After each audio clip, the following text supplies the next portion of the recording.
যে পবিত্ৰ ক্ষণতে উজ্বলি উঠা খ্ৰীষ্টৰ জ্যোতি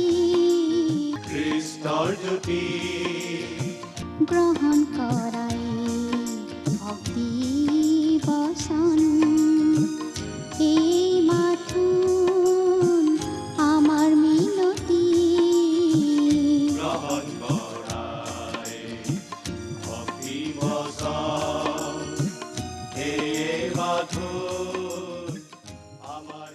নমস্কাৰ প্ৰিয় দৰ্শক, ভক্তিবচন অনুষ্ঠানলৈ আপোনাক আদৰণি জনাইছোঁ। যোৱা দিনবোৰৰ নিচিনাকৈ আজিও ঈশ্বৰৰ জীৱনময় বাক্যৰ ধাৰাবাহিক আলোচনাৰ বাবে উপস্থিত হৈছোঁ। মোৰ বিশ্বাস আপুনি বাক্য অধ্যয়ন কৰি থাকে আৰু প্ৰত্যেক দিনে ঈশ্বৰৰ বাক্যৰ প্ৰতি বৃদ্ধি পাইছে। আমি বহুত সুখী হওঁ যেতিয়া আপুনি আশীৰ্বাদ পোৱাৰ কথা ফোনৰ যোগেদি আমাক জনায়। আমি অধ্যয়ন কৰিম যাত্ৰা পুস্তকখন। সেয়ে আহক বাইবেল অধ্যয়নলৈ যোৱাৰ আগতে আপোনাৰ লগত যদি বাইবেল আছে অনুগ্ৰহ কৰি ওলাই ল'ব। লগতে লিপিবদ্ধ কৰি যাবলৈ বহী আৰু কলম লগত লৈ ল'ব, যাতে পিছত আপোনালোকৰ ব্যক্তিগত অধ্যয়নৰ সময়ত সুবিধা হয়। আহক এতিয়া আমি শুনো ঈশ্বৰৰ বাক্যই আমাক কি কৈছে।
বাটৰ পোহৰ প্ৰভু যীশুহে, তেওঁহে জীৱনৰ জ্যোতি।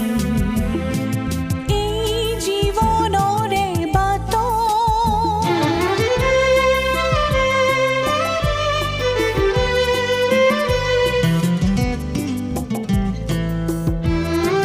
বাট হেৰুৱা যিকোনো পথিকে যীশুতে নিজকে সপে। যিশুৰ বাক্যই বাট দেখুৱাই ঠিকনা ওচৰ চাপে। জটিল জীৱন শিথিল কৰি যদিহে যিশুক দিয়া, শান্তিৰ কোমৰে শান্তি আনিব জোৰ পৰিব হিয়া, জোৰ পৰিব হিয়া। জনসমুদ্ৰৰ একাকী যাত্ৰাত যিশুহে ডগৰীয়া। এই জীৱনৰে বাটত মন পিছলোৱা ঘাটত কঁপিছে হিয়া যদি, খোজতে পৰিছে জ্যোতি। এন্ধাৰকে কৰি বাট ভাৱনা এৰিছে মতি। এই জীৱনৰে বাট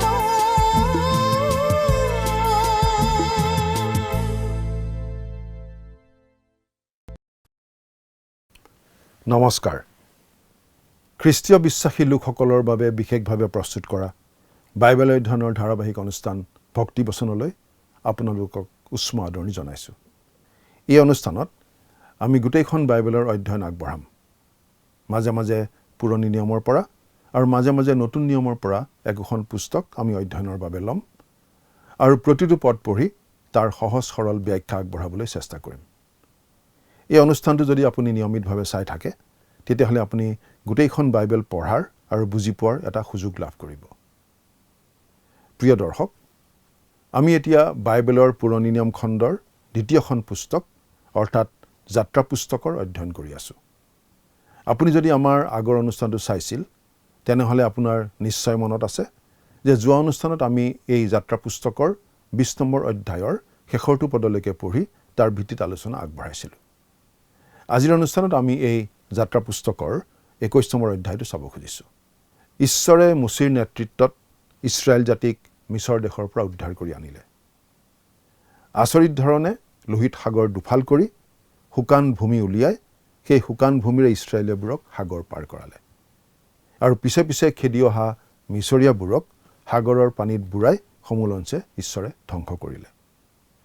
দিনত মেঘ আৰু ৰাতি জুইৰ স্তম্ভ হৈ ইছৰাইলীয়সকলৰ লগত সকলো সময়তে ঈশ্বৰ উপস্থিত থাকিল আৰু তেওঁলোকক বাট দেখুৱাই লৈ গৈ থাকিল। ইছৰাইলীয় লোকসকল আহি আহি চিনয় পৰ্বত পালেহি। ইয়াতেই ঈশ্বৰে মুছিৰ যোগেদি তেওঁলোকক বিধানবোৰ দিছিল। ঈশ্বৰে দিয়া এই বিধানবোৰে ঈশ্বৰ কেনেকুৱা সেইটো দেখুৱায়, ঈশ্বৰৰ মানদণ্ড কি সেইটো প্ৰকাশ কৰে আৰু তেনেদৰে মানুহৰ দুৰ্বলতাও প্ৰকাশ কৰি দিয়ে। পৰিত্ৰাণৰ উপায় হিচাপে ঈশ্বৰে সেই বিধান দিয়া নাছিল। মানুহ যে বিধানৰ আগত নিৰূপায়, কোনো মানুহেই যে সকলো বিধান পালন কৰিব নোৱাৰে আৰু মানুহক যে ঈশ্বৰৰ বিশেষ অনুগ্ৰহৰহে প্ৰয়োজন, সেই কথাটো প্ৰকাশ কৰি দিবৰ বাবেহে সেই বিধান দিয়া হৈছিল। প্ৰথমতেই দিয়া হয় 10 আজ্ঞা, কিন্তু সেই 10 আজ্ঞাখিনি গোটেই বিধি বিধানৰ এটা অংশহে আছিল। 10 আজ্ঞাৰ উপৰিও তেওঁ আন বিধি বিধান কিছুমানো দিছিল। 21 নম্বৰ অধ্যায়ত আমি পাওঁ গৰাকী আৰু দাসৰ সম্বন্ধৰ বিষয়ে দিয়া বিধি, মানুহৰ মাজত মাৰপিট হ'লে, কোনোবাই কাৰোবাক আঘাত কৰিলে মানিবলগীয়া বিধি আদি কিছুমান দৈনন্দিন জীৱনত ঘটিব পৰা ঘটনা সম্বন্ধীয় বিধি বিধান। সমাজত শৃংখলা বজাই ৰাখিবৰ বাবে প্ৰয়োজনীয় সৰু সুৰা বিষয়বোৰৰ ক্ষেত্ৰতো নানা ধৰণৰ বিধি বিধান দিয়া হৈছিল।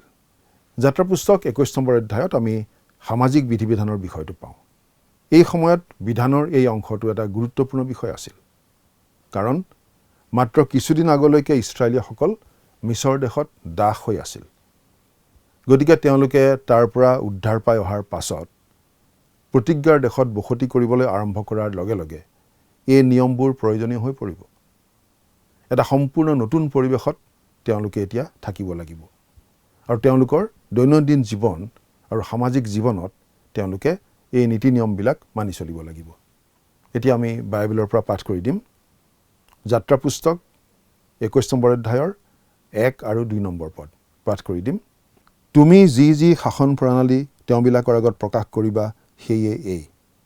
তুমি কোনো ইব্ৰিয়া বন্দী কিনি ল'লে সি 6 বছৰ বন্দী হৈ থাকিব, কিন্তু 7ম বছৰত সি বিনামূল্যে মুক্ত হৈ ওলাই যাব। এই পদ দুটাত এই কথাটো অতি স্পষ্টকৈ কোৱা হৈছে যে ইছৰাইলীয়সকলে কেতিয়াও নিজৰ এজন ভাইক স্থায়ী দাস হিচাপে ল'ব নোৱাৰিব। দাস প্ৰথাটো মানুহৰ মাজত পুৰণি দিনৰ পৰাই চলি আহিছিল যদিও আমি বুজি পাওঁ যে দাস প্ৰথাটো ঈশ্বৰে ভাল নাপাইছিল। সেয়েহে এই বিশেষ স্পষ্ট নিৰ্দেশনা তেওঁ দি দিছে। এতিয়া আমি একেলগে 3 নম্বৰ পদৰ পৰা 6 নম্বৰ পদলৈকে পাঠ কৰি দিম। সি যদি অকলে আহে তেন্তে সি অকলে যাব, আৰু যদি সি তিৰোতাই সৈতে আহে তেন্তে তাৰ তিৰোতাও তাৰ লগত যাব। যদি তাৰ প্ৰভুৱে তাক এজনী তিৰোতা বিয়া কৰাই দিয়ে আৰু তাই তালৈ ল'ৰা বা ছোৱালী প্ৰসৱ কৰে, তেন্তে সেই তিৰোতা আৰু তাইৰ সন্তানবিলাকৰ ওপৰত তাইৰ প্ৰভুৰ স্বত্ব থাকিব, সি অকলে ওলাই যাব। কিন্তু সেই বন্দীয়ে যদি স্পষ্টৰূপে কয় যে মই নিজ প্ৰভু, নিজ তিৰোতা আৰু সন্তানবিলাকক প্ৰেম কৰোঁ, মুক্ত হৈ নাযাওঁ, তেতিয়া তাৰ প্ৰভুৱে তাক ঈশ্বৰৰ ওচৰলৈ লৈ যাব আৰু তাক দুৱাৰ বা দুৱাৰৰ চৌকাঠৰ 2 দাঁতিৰ এডাললৈ নি তাৰ প্ৰভুৱে বিন্ধনেৰে তাৰ কাণ বিন্ধিব। তেতিয়াৰে পৰা সি সদায় সেই প্ৰভুৰ বন্দী হৈ থাকিব। এইটো এটা বিশেষ ধৰণৰ নিয়ম আৰু ইয়াৰ মাজত এটা গভীৰ আত্মিক সত্য লুকাই আছে। যদি কোনো এজন মানুহ দাস হয় তেন্তে 7 বছৰৰ পাছত তেওঁ মুক্ত হ'ব পাৰিব। যদি তেওঁ দাস হোৱাৰ আগৰ পৰাই বিবাহিত আছিল তেন্তে তেওঁ মুকলি হৈ যাওঁতে নিজৰ পত্নীক লগত লৈ যাব পাৰিব।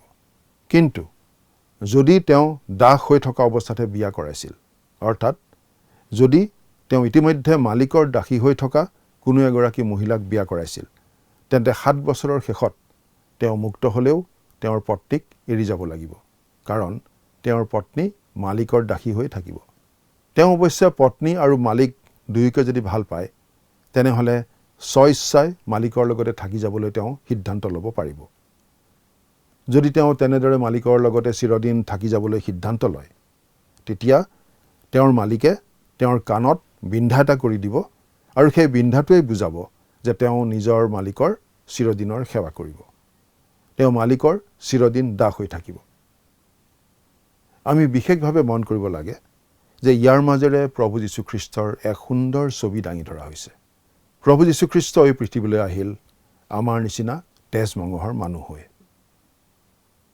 আমি সকলোৱে পাপৰ দাস আছিলোঁ, কিন্তু প্ৰভু যীশু আছিল সম্পূৰ্ণ নিষ্পাপ। তেওঁ এই পৃথিৱীলৈ নাহিলেও হ'লহেঁতেন। তেওঁ এই পৃথিৱীৰ পৰা মুক্তভাৱে ওলাই যাবও পাৰিলেহেঁতেন। মানুহ হিচাপে জন্ম লোৱাৰ পাছতো তেওঁ মৃত্যুৰ দুৱাৰমুখৰ মাজেৰে নোযোৱাকৈ, ক্ৰুচত মৃত্যুবৰণ নকৰাকৈ স্বৰ্গলৈ, অৰ্থাৎ তেওঁ ঈশ্বৰ অৱস্থাত থাকোঁতে য'ত আছিল তেওঁৰ সেই নিজৰ স্থানলৈ উভতি যাব পাৰিলেহেঁতেন। তেওঁ ক্ৰুচত মৃত্যুবৰণ নকৰিলেও হ'লহেঁতেন, কিন্তু তেওঁ স্বইচ্ছাই পৃথিৱীলৈ নামি আহি আমাৰ মানৱতা গ্ৰহণ কৰিলে। তেওঁ আমাক এৰি থৈ নগ'ল, কাৰণ তেওঁ আমাক প্ৰেম কৰে। বাইবেলত এনেদৰে লিখিছে, ফিলিপিয়া 2 নম্বৰ অধ্যায়ৰ 8 নম্বৰ পদত, আৰু আকাৰ প্ৰকাৰত মানুহৰ দৰে হৈ নিজকে সৰু কৰি মৃত্যুলৈকে, এনেকি ক্ৰুচীয় মৃত্যুলৈকে আজ্ঞাধীন হ'ল। আকৌ গীতমালা 40 নম্বৰ গীতৰ 6 পৰা 8 নম্বৰ পদলৈকে এনেদৰে কোৱা হৈছে, তুমি বলিদান আৰু নৈবেদ্যত সন্তোষ নোপোৱা, তুমি মোক শ্ৰৱণ শক্তি দিলা, তুমি হোম বলি আৰু পাপাৰ্থক বলি খোজা নাই। তেতিয়া মই ক'লো, চোৱা মই আহিলোঁ, পুস্তকখনিত মোক আদেশ দিয়া হৈছে, হে মোৰ ঈশ্বৰ, তোমাৰ ইচ্ছা পূৰ কৰিবলৈহে মই ভাল পাওঁ। এই অংশটোৱে আমাৰ প্ৰভু যীশুখ্ৰীষ্টৰ কথা বুজাইছে, কাৰণ ইব্ৰী 10 নম্বৰ অধ্যায়ৰ 5 পৰা 9 নম্বৰ পদত আমাক এনেদৰে কোৱা হৈছে, এই হেতুকে খ্ৰীষ্টে জগতত সোমোৱা কালত কয়, তুমি বলিদান আৰু নৈবেদ্যলৈ ইচ্ছা নকৰিলা, কিয়নো মোলৈ শৰীৰ যুগুত কৰিলা। হোমত আৰু পাপাৰ্থক বলিদানত তুমি সন্তুষ্ট নহ'লা। তেতিয়া মই ক'লো, চোৱা মই আহিলোঁ, পুস্তকখনত মোৰ বিষয়ে এনে লিখা আছে, হে ঈশ্বৰ, মই তোমাৰ ইচ্ছা পালন কৰিবলৈ আহিলোঁ। তেওঁ ওপৰত প্ৰথমতে কয়, বলিদান, নৈবেদ্য, হোম আৰু পাপাৰ্থক বলিদানলৈ তুমি ইচ্ছা নকৰিলা, আৰু সেইবোৰত সন্তুষ্টও নহ'লা। এইবোৰ বিধানৰ দৰে উৎসৃষ্ট হয়। পাছত ক'লে, চোৱা মই তোমাৰ ইচ্ছা পালন কৰিবলৈ আহিলোঁ। এই দ্বিতীয়টো থিৰ কৰিবৰ কাৰণে তেওঁ প্ৰথমটো গুচাই পেলাইছে। প্ৰভু যীশু যেতিয়া এই পৃথিৱীলৈ আহিছিল তেতিয়া সেই কথা পূৰ্ণ হৈছিল। তেওঁ ক্ৰুচত বিন্ধা হ'ল, কিন্তু ঈশ্বৰে তেওঁক পুনৰুত্থিত কৰি এনে এটা শৰীৰ দিলে যি শৰীৰ অনন্ত কাললৈকে থাকিব। খ্ৰীষ্টক তেওঁৰ ভাইসকলৰ দৰে কৰা হ'ল। তেওঁ আমাক এৰি থৈ মুক্তভাৱে ওলাই নাযাবলৈকে সিদ্ধান্ত লৈছিল। তেওঁ এই পৃথিৱীখনক মৰিবলৈ এৰি দি গুচি যোৱা নাছিল। তেওঁ কৈছিল, মই মোৰ কইনাক ভাল পাওঁ, মই পাপীক ভাল পাওঁ। গতিকে তেওঁ মৃত্যুলৈকে আজ্ঞাধীন হৈ থাকিল, আনকি ক্ৰুচীয় মৃত্যুলৈকে, যাতে তেওঁ আমাক পাপৰ দাসত্বৰ পৰা মুক্ত কৰিব পাৰে। এতিয়া আমি 12 নম্বৰ পদটো পাঠ কৰি দিম। কোনো লোকে যদি কোনো মানুহক এনেকৈ মাৰে যে তাতেই তেওঁ মৰি যায়, তেন্তে অৱশ্যে তেওঁৰ প্ৰাণদণ্ড হ'ব। এই পদটোৱেই হৈছে মৃত্যুদণ্ডৰ আধাৰ। কিছুমান মানুহৰ মতে তুমি নৰবধ নকৰিবা, মানে কাকো মৃত্যুদণ্ড দিয়াৰো কাৰো অধিকাৰ নাই। কিন্তু ঈশ্বৰে ইছৰাইল জাতিক যিকোনো হত্যাকাৰীক হত্যা কৰিবলৈ আজ্ঞা দিছিল। এতিয়া আমি 13 নম্বৰ পদটো পঢ়ি দিম। আৰু যদি কোনো মানুহে কোনোজনক বধ কৰিবলৈ উপায় নিবিচাৰে, কিন্তু ঈশ্বৰে তেওঁক তেওঁৰ হাতত মৰিবলৈ দিয়ে, তেন্তে যি ঠাইলৈ তেওঁ পলাই যাব পাৰে, এনে ঠাই মই তোমাৰ নিমিত্তে নিৰূপণ কৰিম। সমগ্ৰ পেলেষ্টাইন দেশত 6খন আশ্ৰয়নগৰ স্থাপন কৰা হৈছিল। এইবোৰ সুবিধাজনক স্থানত স্থাপন কৰা হৈছিল যাতে সহজে বিচাৰি পোৱা যায়, যাতে নৃশংস হত্যাৰ অভিযোগত অভিযুক্ত এজনে সেই জড়িত বিষয়টো নিষ্পত্তি নোহোৱালৈকে তাত আশ্ৰয় ল'ব পাৰে। আমি পিছত আশ্ৰয় নগৰবোৰৰ বিষয়ে অধিক আলোচনা কৰিবলৈ পাম। এতিয়া আমি 14 নম্বৰ পদটো পাঠ কৰি দিম। কিন্তু যদি কোনোবাই চলেৰে দুঃসাহীয়াল হৈ কোনো লোকক বধ কৰে, তেন্তে তেওঁৰ প্ৰাণদণ্ড কৰিবৰ নিমিত্তে তেওঁক মোৰ যজ্ঞবিধিৰ ওচৰৰ পৰাই লৈ যাবা। যদি কোনো ব্যক্তিয়ে পৰিকল্পিত হত্যাকাণ্ড সংঘটিত কৰে, তেন্তে সেই মানুহজনৰ মৃত্যুদণ্ড হ'ব। যদি কোনো মানুহে নিজকে ৰক্ষা কৰিবলৈ চেষ্টা কৰি থাকোঁতে আত্মৰক্ষাৰ বাবে কাৰোবাক হত্যা কৰে, তেন্তে সেই মানুহজন মৃত্যুদণ্ডৰ যোগ্য নহ'ব। এতিয়া আমি 15 নম্বৰ পদটো পঢ়ি দিম। আৰু যিকোনোৱে নিজ বাপেক বা মাকক প্ৰহাৰ কৰে, তেওঁৰ অৱশ্যে প্ৰাণদণ্ড হ'ব। এয়া হৈছে পৰিয়ালৰ বাবে ঈশ্বৰে দিয়া সুৰক্ষা। 16 নম্বৰ পদ। আৰু কোনোৱে যদি কোনো মানুহক চুৰ কৰি নি বেচে বা তেওঁৰ হাতত তেওঁক পোৱা যায়, তেন্তে তেওঁৰো অৱশ্যে প্ৰাণদণ্ড হ'ব। ঈশ্বৰে দাস প্ৰথাক কেতিয়াও অনুমোদন জনোৱা নাছিল, তেওঁ ইয়াক নিন্দাহে কৰিছিল। সেই সময়ত প্ৰচলিত এই ব্যৱস্থাটোৰ বিৰুদ্ধে ঈশ্বৰে মত প্ৰকাশ কৰিছিল। এতিয়া আমি 17 পৰা 19 নম্বৰ পদলৈকে একেলগে পাঠ কৰি দিম। আৰু যিকোনোৱে নিজ বাপেকক বা মাকক সাও দিয়ে, অৱশ্যে তেওঁৰো প্ৰাণদণ্ড হ'ব। আৰু মানুহবিলাকে বিবাদ কৰোঁতে এজনে আনজনক শিল দলিয়ালে বা ভুকু মাৰিলে, তেওঁ যদি নমৰি শয্যাগত হয়, কিন্তু পাছত উঠি লাখুটিত ভৰ দি বাহিৰত ফুৰে, তেন্তে সেই প্ৰহাৰক নিৰ্দোষী হ'ব। কেৱল তেওঁৰ কাম ক্ষতি হোৱাৰ বেচ আৰু তেওঁৰ সম্পূৰ্ণকৈ চিকিৎসা কৰাৰ খৰচ দিব লাগিব। অৰ্থাৎ আঘাতৰ বাবে যিজন দায়ী আছিল, তেওঁ আঘাতপ্ৰাপ্তজনক ঘূৰাই দিব লাগিছিল। তেওঁৰ সময় আৰু চিকিৎসাৰ খৰচ দুয়োটা তেওঁ দিব লাগিছিল। এই আইনটো আৰু এই অধ্যায়ৰ বাকী অংশত উত্থাপন কৰা আন আইনসমূহ আজিৰ আধুনিক যুগৰ দেশৰ আইনসমূহৰ ভিত্তি বুলি আমি ক'ব পাৰোঁ। সেইবোৰে আইন শৃংখলাৰ মৌলিক মঞ্চখন গঠন কৰে, যাৰ ওপৰত সভ্য জাতি এটাই নিজৰ আইন গঢ়ি তুলিব পাৰে। এতিয়া আমি 20 পৰা 25 নম্বৰ পদলৈকে একেলগে পাঠ কৰি দিম।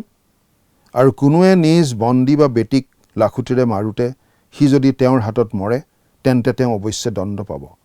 কিন্তু সি যদি 2-1 দিন জীয়াই থাকে, তেন্তে তেওঁ দণ্ড নেপাব, কিয়নো সি তেওঁৰ ধনস্বৰূপ। পুৰুষবিলাকে বিবাদ কৰি কোনো গৰ্ভৱতী তিৰোতাক ঠেলা মাৰোঁতে যদি তাইৰ গৰ্ভপাত হয়, কিন্তু পাছত আৰু কোনো আপদ নঘটে, তেন্তে সেই তিৰোতাৰ গিৰিয়েকে নিৰূপণ কৰাৰ দৰে তেওঁক জৰিমনা কৰা হ'ব, আৰু তেওঁ বিচাৰকৰ্তাবিলাকৰ বিচাৰমতে ধন দিব। কিন্তু যদি কিবা আপদ ঘটে, তেন্তে প্ৰাণৰ সলনি প্ৰাণ, চকুৰ সলনি চকু, দাঁতৰ সলনি দাঁত, হাতৰ সলনি হাত, ভৰিৰ সলনি ভৰি, পোৰাৰ সলনি পোৰা, ঘাৰ সলনি ঘাঁ, সাঁচৰ সলনি সাঁচ তুমি দিব লাগিব। অৰ্থাৎ ইয়াত পাৰস্পৰিকতাৰ নিয়ম উল্লেখ কৰা হৈছে। ক্ষতিপূৰণৰ নিয়ম এনেদৰে ঈশ্বৰে বান্ধি দিছিল। আইন শৃংখলা আৰু মানৱ জীৱন আৰু সম্পত্তিৰ সুৰক্ষা থাকিবলৈ হ'লে এনেকুৱা আইন বলবৎ কৰিবই লাগিব। ঠিক একেধৰণৰ কথা আমি ইয়াৰ পিছৰ পদকেইটাতো পাওঁ। পাঠ কৰি দিম 33 নম্বৰ পদৰ পৰা 36 নম্বৰ পদলৈকে। আৰু কোনোৱে যদি কোনো গাঁত মুকলি কৰি ৰাখে বা গাঁত খানি তাক নেঢাকে, তেন্তে তাত কোনো গৰু বা গাধ পৰিলে সেই গাঁতৰ গৰাকীয়ে তাৰ গৰাকীক ধন দি তাৰ ক্ষতিপূৰণ দিব, কিন্তু সেই মৰা জন্তুটো নিজৰ হ'ব। আমি ঈশ্বৰক ধন্যবাদ জনাওঁ যে আমাৰ পৰিত্ৰাণৰ বাবে আমি বিধি বিধান পালনৰ ওপৰত নিৰ্ভৰ কৰিব নালাগে। আমি পৰিত্ৰাণ পাবৰ বাবে আমালৈ অনুগ্ৰহ আগবঢ়াই দিবলৈ সাজু হৈ থকা আমাৰ এজনা আছে। তেওঁ হৈছে আমাৰ প্ৰভু যীশুখ্ৰীষ্ট। সামৰণিত দুটামান কথা আকৌ মনত পেলাই ল'ব খুজিছোঁ। ঈশ্বৰে ইছৰাইল জাতিক যি 10 আজ্ঞা দিছিল, সেইটো আছিল নৈতিক আচাৰ সংহিতাৰ নিচিনা। এইবোৰ আছিল ঈশ্বৰৰ প্ৰতি আৰু মানুহৰ প্ৰতি আমি পালন কৰি চলিবলগীয়া কিছুমান নৈতিক নীতি। 10 আজ্ঞাৰ পাছত দৈনন্দিন জীৱনৰ বিভিন্ন খুঁটি নাতিৰ ক্ষেত্ৰতো ঈশ্বৰে বিধি বিধানবোৰ দিছিল। ঈশ্বৰে কৈছিল, তুমি নৰবধ নকৰিবা। তাৰ পাছত নৰবধিক মৃত্যুদণ্ড দিয়াৰ ব্যৱস্থাও কৰিছিল।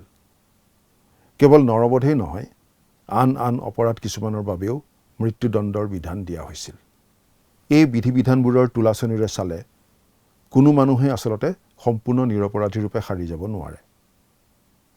10 আজ্ঞাৰ পটভূমিত নিজক তুলনা কৰি চালেও প্ৰতিজন মানুহে নিজৰ অসহায় অৱস্থাটো বুজি পায়। মানুহে বুজি পায় যে ঈশ্বৰে অনুগ্ৰহ নকৰিলে মানুহৰ মুক্তিৰ কোনো আশা নাই। ঈশ্বৰৰ এই অনুগ্ৰহৰ বাৰ্তাই বাইবেলৰ বাৰ্তা। সেই বাৰ্তাই অতি জঘন্য পাপীজনলৈকো আশাৰ বাতৰি কঢ়িয়াই আনে। পৰৱৰ্তী অনুষ্ঠানত আপোনালোকক পুনৰ লগ পোৱাৰ আশাৰে আজিলৈ আমি ইমানতেই সামৰণি মাৰিব খুজিছোঁ। কিন্তু তাৰ আগতে আহকচোন সামৰণিত পৰম পিতা পৰমেশ্বৰৰ ওচৰত খন্তেক মূৰ্ণত কৰোঁ হওক। আমি প্ৰাৰ্থনা কৰিম। স্বৰ্গত থকা অসীম দয়ালু কৰুণাময় পিতৃ ঈশ্বৰ, তোমাৰ জীৱন্ত বাক্য বাইবেল শাস্ত্ৰ অধ্যয়ন কৰিবলৈ এই যি সুযোগ তুমি আমাক আকৌ এবাৰ দিলা, তাৰ কাৰণে তোমাক ধন্যবাদ জনাওঁ। তোমাৰ বিশ্বাসী সন্তান হিচাপে আমি যেন আনৰ প্ৰতিও তোমাৰ প্ৰেম, তোমাৰ দয়া, তোমাৰ অনুগ্ৰহ প্ৰদৰ্শন কৰি চলিব পাৰিম আৰু আনৰ বাবে আশীৰ্বাদ স্বৰূপ হ'ব পাৰিম, এনে জীৱন যাপন কৰিবলৈ তুমি আমাৰ সকলোকে সহায় কৰা। এই অনুষ্ঠান নিয়মিতভাৱে চাই থকা আমাৰ দৰ্শকসকলৰ ওপৰতো তোমাৰ বিশেষ অনুগ্ৰহৰ আশীৰ্বাদ সকলো সময়তে থাকিবলৈ দিয়া। যেনে প্ৰাৰ্থনা আমাৰ মহান ত্ৰাণকৰ্তা নাছৰতীয়া যীশুৰ নামত আগবঢ়াইছোঁ। আমেন।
প্ৰিয় দৰ্শক, আজিৰ বাইবেল অধ্যয়ন আমি শুনিলোঁ আৰু ইয়াৰ কোনো বিষয় হয়তো আপোনালোকৰ মনত ৰৈ গৈছে বা কোনো বিষয় হয়তো আপুনি নতুনকৈ জানিছে বা আপোনাৰ ভাল লাগিছে। এই বিষয়ে আপুনি আমাক জনাব বুলি আশা ৰাখিলোঁ। আহক, আজিৰ দিনৰ প্ৰশ্নটি হ'ল,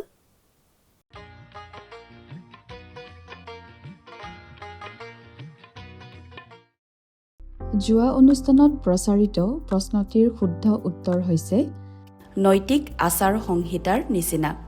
আজিৰ অনুষ্ঠানৰ আধাৰিত প্ৰশ্নটি হৈছে সমগ্ৰ পেলেষ্টাইন দেশত কেইখন আশ্ৰয়নগৰ স্থাপন কৰা হৈছিল?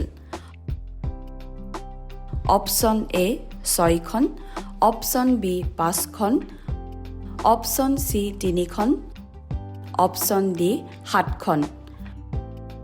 প্ৰিয় দৰ্শক, আজিৰ প্ৰশ্নৰ সঠিক উত্তৰটো আজি সন্ধিয়া 6 বজাৰ আগেয়ে আপোনাৰ নাম আৰু ঠিকনাৰে সৈতে আমালৈ 7429840242 নম্বৰত SMS নাইবা হোৱাটছআপৰ যোগে প্ৰেৰণ কৰক। প্ৰিয় দৰ্শক, আপুনি যদি আমাৰ এই অনুষ্ঠানৰ যোগেদি আশীৰ্বাদপ্ৰাপ্ত হৈছে আৰু আমাৰ লগত কথা পাতিবলৈ বিচাৰিছে বা আপোনাক প্ৰাৰ্থনাৰ সহায়ো পৰামৰ্শ লাগে, তেন্তে আমালৈ 7429840242 এই নম্বৰত পোনপটীয়াকৈ ফোন কৰিব পাৰিব। ধন্যবাদ।